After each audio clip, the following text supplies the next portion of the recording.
Boa tarde, alunos. Aqui é a professora Edna, professora de História. E hoje a nossa aula será sobre a correção das atividades da semana passada. Nós estamos trabalhando sobre a Grécia. Eu passei para vocês semana passada algumas atividades. Estarei agora fazendo a correção com vocês, comentando cada uma das respostas com vocês. A primeira pergunta se refere à localização da Grécia. Então, a Grécia localizava-se então na Península Balcânica, uma região montanhosa, que ao seu redor havia o mar chamado Egeu e o mar que banhava era o Adriático. Então, essa era a localização da Grécia antiga. A questão 2. A região dos Balcãs, na Grécia, dividia-se em 3 partes. Eu perguntei para vocês quais são elas. Então, nós temos Grécia continental, Grécia peninsular e a Grécia insular. A questão 3. Sobre a educação em Esparta. A educação em Esparta, bastante rigorosa, tinha como objetivo principal formar soldados fortes, valentes e capazes de irem para a guerra. A função deste tipo de educação para as meninas era formar mulheres saudáveis e fortes para que pudessem futuramente dar à luz a soldados saudáveis e fortes para Esparta. A questão 4. A questão 4 pergunta assim: como os espartanos governavam a cidade? Em Esparta, apenas os esparciatas tinham direitos políticos e somente os membros das famílias mais importantes podiam ser eleitos para funções de comando. Por isso, o regime político de Esparta é chamado de oligarquia. Então, Esparta sempre foi governada por uma oligarquia. E lá nós vamos ter então 2 reis, a chamada diarquia. Eu já expliquei para vocês em outros vídeos, A presença então de 2 reis que comandavam então a cidade de Esparta.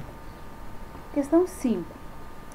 A questão 5 pergunta assim: quem era considerado cidadão em Atenas? Somente os homens livres de pai e mãe ateniense, maiores de 18 anos e nascidos na cidade eram considerados cidadãos. As mulheres, escravos e estrangeiros não desfrutavam de nenhum tipo de participação política. Então, apenas um pequeno grupo podiam, então, ser chamado de cidadãos em Atenas. A questão 6, eu perguntei para vocês sobre a guerra greco-pérsica e a guerra do Peloponeso. A guerra greco-pérsia, os persas, eles dominavam um vasto império. Já estudamos sobre isso, um vasto império, um vasto legado aí. Então, eles resolveram avançar ainda mais, expandir ainda mais o seu império. E começou então a adentrar aí as terras que pertenciam então à Grécia. Então as guerras greco-persas então ocorreram entre a Grécia e os persas. As guerras do Peloponeso. A guerra do Peloponeso foi uma luta pela hegemonia da Grécia, onde as 2 maiores cidades-estados, Esparta e Atenas, entraram em conflito. De um lado, a Liga de Delos, liderada por Atenas, busca por uma Grécia democrática, de outro, a Liga do Peloponeso, liderada por Esparta, buscando uma Grécia aristocrática. Então, a Guerra do Peloponeso, as guerras do Peloponeso ocorreram, então, entre as 2 maiores cidades da Grécia, Esparta e Atenas. Questão 7. Sobre os deuses, Os deuses gregos eram representados por figuras humanas, e cada um exercia uma função sobre os mortais.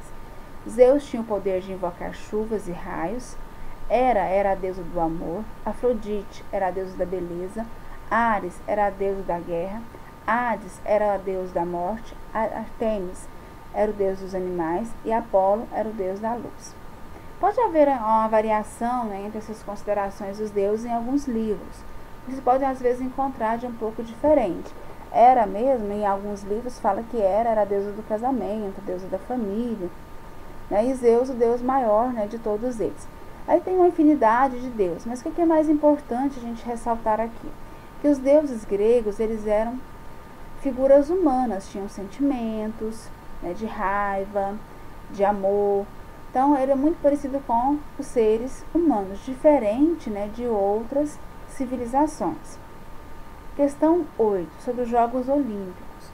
Os Jogos Olímpicos se originaram na Olímpia, na chamada Grécia Antiga, em meados de 736 a.C., Naquele período, os jogos eram realizados em homenagem aos deuses gregos, sendo que Zeus era o maior homenageado.